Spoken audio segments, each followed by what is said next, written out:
Então, pessoal, nós estamos aqui hoje mais uma vez num podcast. Esta semana convidámos o Tiago para nos ajudar a perceber um pouco mais do que é que acontece nos bastidores. Tiago, se quiseres dar uma introdução assim para os nossos ouvintes. Treinadores de bancada.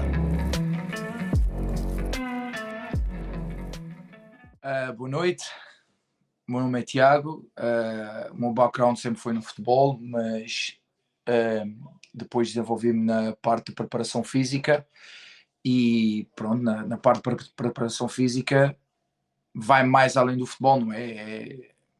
Trabalho com vários tipos de esportes. Já tive, pronto, futebolistas é a maior parte, mas é pugilistas, kickboxing, handball, salto em cavalo. Ok. Também tive um trabalho interessante nessa área com uma senhora aqui em Inglaterra. Preparação física no mundo do desporto é preciso, seja que Preciso desporto mesmo, for. sem dúvida.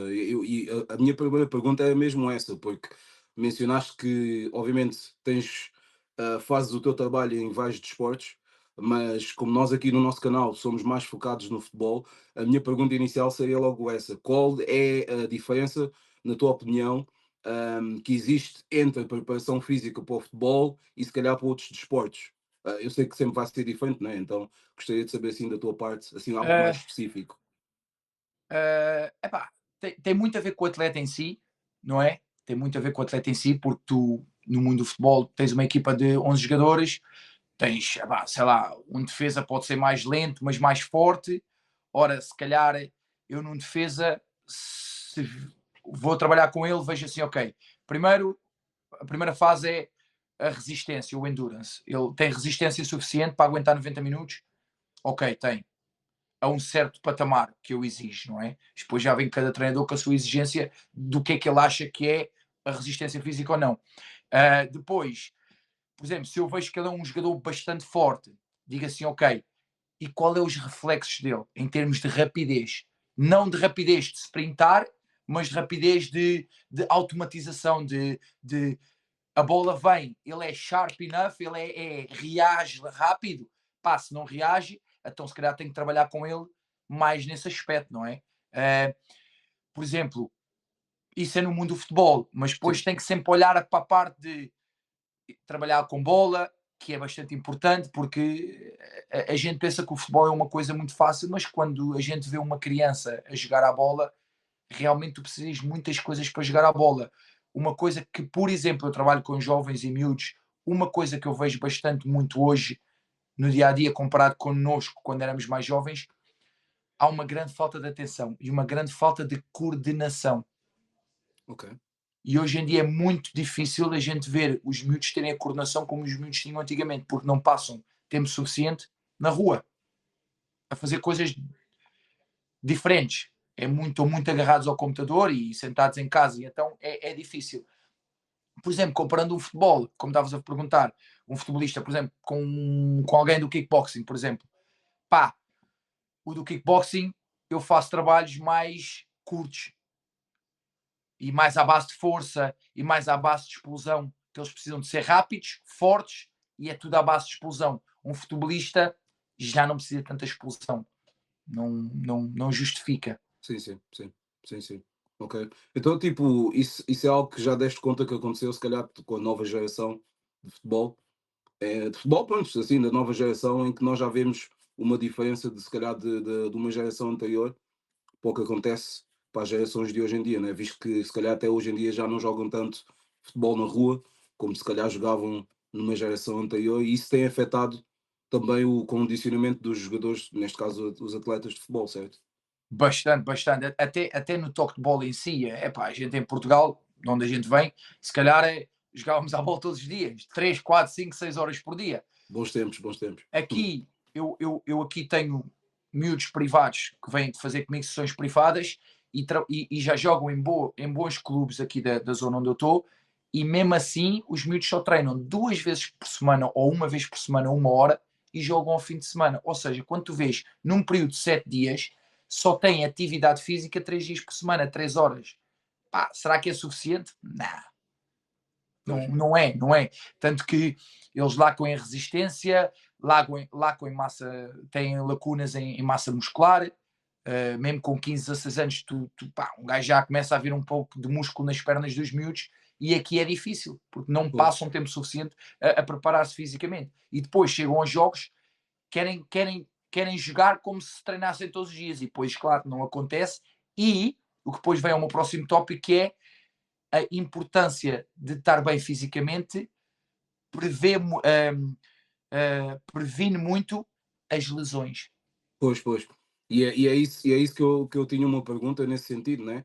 Porque eu sei que os atletas e futebolistas, se nós formos a ver então hoje em dia no que nós conseguimos ver até aqui onde nós estamos na Premier League, a quantidade de lesões que nós vamos ver, vemos que acontece, né? Obviamente muitas destas coisas é por uma acumulação de jogos, que hoje em dia obviamente os atletas estão têm que jogar mais jogos, né? Têm que fazer mais jogos numa época, mas a minha pergunta é essa: quais são os desafios, na tua opinião, os atletas, né, eles encontram em relação à preparação física, que especialmente nos jogadores de futebol, quais são os desafios que eles encontram hoje em dia? Será que é a acumulação de muitos jogos ou também já mencionaste algumas coisas, né, que se calhar os atletas hoje já não fazem como faziam antigamente, mas mais qualquer coisa? Nutrição. A gente, Uhum. a, gente, a gente pensa que não. Eu não sou nutricionista, mas trabalho com nutricionistas, e a gente pensa que não, mas 70% do que a gente põe no nosso corpo, a nossa performance vem da nossa alimentação. Uau. É por isso que, por exemplo, se eu estou a trabalhar, olha, agora estou a trabalhar com um ciclista que faz, é ultra cyclist, ele faz pedaladas grandes, não é só tipo o Tour de France, ele faz uma competição para ele, um evento, é 18 dias, e cada dia não pode pedalar menos de 200 quilómetros. Por exemplo, ele tem que comer diferente do que come um futebolista. Exato. Porquê? Porque depois, quando for a altura de competir, a comida tem ajuda na performance. É assim, por Sim. mais que a gente queira dizer, isso é muita ciência, é verdade. Sim. É, Na, é na, verdade. na tua experiência como preparador físico, né? E tendo em conta que, como tu mencionaste, a nutrição é fundamental na vida de um atleta, fazes algum trabalho específico com os atletas com quem tu acompanhas em relação a isso? Faço, por exemplo, eu tenho um rapaz que está comigo desde que tinha 11 anos de idade, ele agora tem 15, e ele assinou agora um contrato de 2 anos com o Sunderland Academy, que é uma boa academia aqui em Inglaterra. E, por exemplo, ele é diabético. Ah, ok. Então, por exemplo, como ele já trabalha comigo desde os 11 anos, quando ele bateu na idade dos 14, se não me engano, foi o ano passado, quanto mais eu puxava por ele, conforme ele está a ficar mais velho, ora, mais energia ele gasta. Então, Pois. o que acontece? Ele tem que seguir uma alimentação melhor, porque senão eu não lhe posso puxar muito, porque ele depois fica fraco. Ao ficar Pois. fraco, em vez de estarmos a fazer um trabalho para melhorar em campo, fica pior. Ok. E então tive que trabalhar juntamente com o nutricionista para lhe passar uma melhor alimentação. E Pois. Então, realmente é assim, sim. vê-se o empenho depois no treino Vê-se. é outro, não tem nada a ver. Ok. Então, Não tem então, nada a nesse ver. caso, significa que, tipo, os jogadores de futebol, da maneira que eu estou a ver, têm que ter um acompanhamento, mais uma vez, nos bastidores, de um preparador Deveriam, físico e, se calhar, de um nutricionista e, se calhar, de ainda mais coisas ainda, não é? deveriam, mas a Ok. maioria não faz. Principalmente quando eles já estão num patamar muito elevado, que ganham bastante dinheiro, a maioria já pensa, já tem a vida feita, o para que esforçar mais, não é? Ok. É a realidade. Mas quem nos veio ensinar isso também foi o Cristiano Ronaldo, não é? Ele sempre disse que a ferramenta dele, o corpo é a ferramenta dele. E é por Pois. isso que ele tem um chefe particular, é por isso que ele Exato. faz treino específico particular. Tu, se reparares, ele quando corre sem bola, cada vez mais, se olhares para a footage dele dos anos, ele cada vez mais parece um sprinter a correr Pois. sem bola. Pois. Mas porquê? Porque ele vê-se que teve trabalho específico em como aprender a correr para ter mais velocidade, não é? Exato. Porque são técnicas que têm que se evoluir, que se realmente tu quiseres estar top performance e queres tentar ser mesmo bom. Sim. E é E uma coisa que, por exemplo, sim. eu faço com os jovens futebolistas. meto eles a Exato. fazer técnicas de sprint. E se eu disser que 90% deles não passava no teste. Uhum. Não passam no teste. Eu, por exemplo, eu se apanho um atleta, seja que for, eu estava a ensinar na Northern University, estava a ensinar natação de competição, mas depois tinha os atletas mais de alto nível no ginásio comigo. E eu fazia um set, temos um teste específico que a gente faz para mobilidade, que são 7 exercícios, e a maioria deles não pontuava a pontuação máxima. E quando tu olhas, são atletas que estão ali na água, são Pois, máquinas, pois. mas não passam em simples exercícios. Porquê? Tem a ver com a postura, tem a ver com maus hábitos ao crescerem, não serem ensinados a ter uma técnica melhor, e depois vai catch up contigo, né? Sim, sim, sim, sim, sim. Não, isso é extremamente interessante, é muito, muito interessante mesmo. Eu diria principalmente a parte da mobilidade, que é uma coisa que eu me foco muito com todos os atletas que eu tenho, previne bastante a longo prazo tu teres lesões. Pois, pois, Bastante, bastante. pois, pois, eu acredito que sim, eu acredito que sim. Mas, pronto, pelo que eu sei, eu acho que, como deste o exemplo do Cristiano, né? Eu acho que quando esses jogadores, eu acredito que quando esses jogadores chegam também a esse nível, né? E já chegam num clube profissional, e estamos a falar já os clubes de topo, se calhar eles já têm também essas equipas já dentro do clube, já existem departamentos, pessoas que cuidam desses aspectos da parte física, não? Cuidam, mas lá está, a não ser que tu sejas, vai, imagina, tens um plantel de 26 jogadores, a não ser que tu sejas por ti próprio dizer assim, ou vais ao preparador físico, né, ao strength and condition coach, e dizes, vai, what you think I can improve? O que é que tu achas que eu posso melhorar? Sim. Porque senão a maioria tu tens ali a equipa de física que é, olhas para o heart rate, faz os testes iniciais de pré-época, se tudo bate certo, ok, está feito. Depois é manter fazer manutenção durante o resto da época, não é? Consoante os jogos. Porque é assim, tu tens a preparação da pré-season, mas depois, por exemplo, principalmente como tu dizes aqui na Premier League, e não só na Premier League, eu estava aqui na equipa semi-profissional de North Shields, e havia altura semanas que era 2 jogos por semana. Eu não posso dar a mesma preparação física que dei no princípio da época, Exato, exato, porque senão exato. depois, em vez de estar a melhorar o jogador, estou a piorar. Exatamente, E a exatamente. gente, quando pensa, é preparação física, não quer dizer que não haja treinos fáceis. Às vezes um simples treino leve e só mexer os músculos das pernas é o suficiente que eles precisam para estar melhor no dia a seguir. E lá Uau. está, para prever, para prevenir a lesão. Exato, exato. Não, muito interessante mesmo, muito interessante. Assim tipo, na tua experiência e no que tu fazes no teu dia a dia, quais são tipo os métodos que tu usas e, obviamente, como já fazes isto há anos, com certeza também já sabes quais são os métodos que também já foram usados por ti, né? Às vezes são usados por outras pessoas, né? Por outros profissionais que já estão no ramo há mais tempo, mas na tua experiência e daquilo que tu já tens, do teu portfólio, assim, de métodos, né? Testados, quais são os métodos mais eficazes que tu tens para melhorar um atleta? Eu faço essa pergunta porque nós, com certeza, vamos ter pessoas que vão ver esta entrevista. E o objetivo também e é o objetivo também deste podcast com estas entrevistas, é ajudar essas pessoas. Então, se tu puderes dar assim algumas dicas, obviamente não vamos fazer aqui nenhuma sessão de treinamento nem nada disso, mas algumas dicas que possam ajudar alguém, até a mim, né? Até a mim, pessoas que precisam disto, né? Que no fundo toda a gente precisa, né?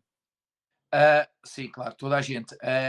A primeira coisa que eu faço sempre, a minha metodologia de treino é sempre, principalmente com os jogadores de futebol, primeiro, trata sempre da resistência física. O teu coração é o teu motor. E enquanto o teu motor não estiver preparado e a um certo patamar, não vale a pena estar a olhar para o resto.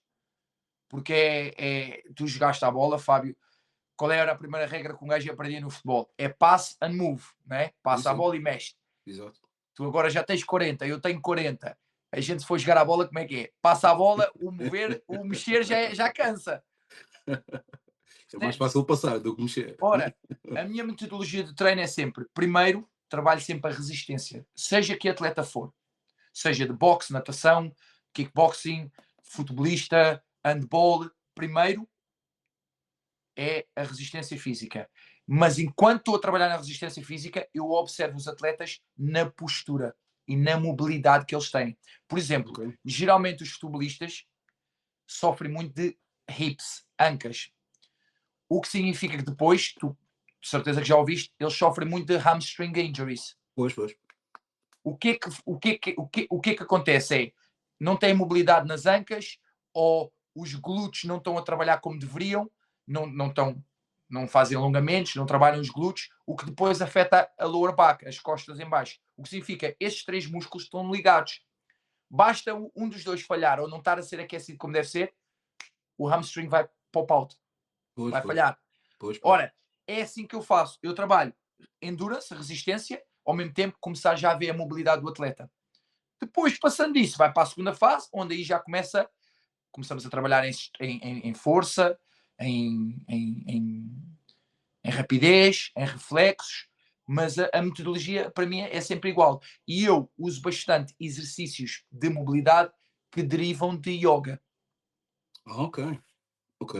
Porque a ciência mostra que, pá, a meu ver, na minha humilde opinião, é o melhor que tu podes ter para começares a alongar o teu corpo, para começares a ter flexibilidade no teu corpo. Ok, muito interessante. E dentro mesmo deste assunto, tendo em conta, pronto, até os métodos que tu falaste, assim, basicamente, ahm, quanto tempo é que nós estamos a falar para nós conseguirmos ver uma diferença num atleta? Epá, se for resistência física e só alongamentos para eu começar a ver mobilidade em ti, já consegues, imagina, estás quase a tocar na ponta dos pés quando estás a alongar e não consegues, pá, em 3 semanas já consegues ver resultados. Uau, ok. E isto é através dos teus processos, dos teus Sim. métodos. Sim. Pois. Com o treino. Uma coisa que eu vejo muito é muita quantidade de treino, mas pouca qualidade. E às Ok. vezes a gente não precisa treinar todos os dias. Pois. Basta treinar 3 vezes, mas com a quantidade, com a qualidade certa. Fazer o target certo do que tu precisas. A minha filosofia de treino, quando eu olho para um atleta, é sempre: eu não olho para o que ele faz bem. Eu olho para o que ele faz errado, ou neste caso, a postura dele que esteja errada. Porquê? Eu não preciso de melhorar num atleta o que ele já é bom. Eu preciso de melhorar o que ele não é tão bom. Porque aí é o que ele depois vai ver. Epá, espera aí, eu agora estou melhor. Porquê? Eu não melhorei o que ele já era bom. Eu melhoro o que ele é mais fraco ou o que ele não é tão bom. Que é para trazer a um patamar Exatamente. melhor. Porque Sim, aí vai-lhe ajudar no overall. vai fazer dele mais forte. Claro que sim. E eu acho que estamos quase a chegar ao fim, é por causa do tempo, não é por causa de mais nada. Tiago, queres dar uma palavra final assim aos nossos ouvintes e também ao pessoal assim que vai ver este vídeo? Pá, esforcem-se em tudo o que fazem. Tentem educar-se, que é o principal. Que há tanta coisa na internet. Não tentem ver fancy things e tentem sempre ir. O básico está sempre certo. E boa sorte para o meu Benfica hoje à noite. Sporting. Tiago, mais uma vez quero agradecer a tua presença, o teu tempo também. Quero agradecer também a todos que estiveram aqui presentes connosco e assistiram este vídeo até ao fim.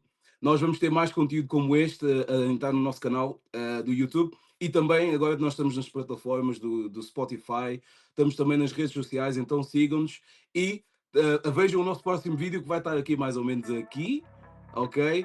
E estamos todos juntos e paz para toda a gente. Treinadores de bancada.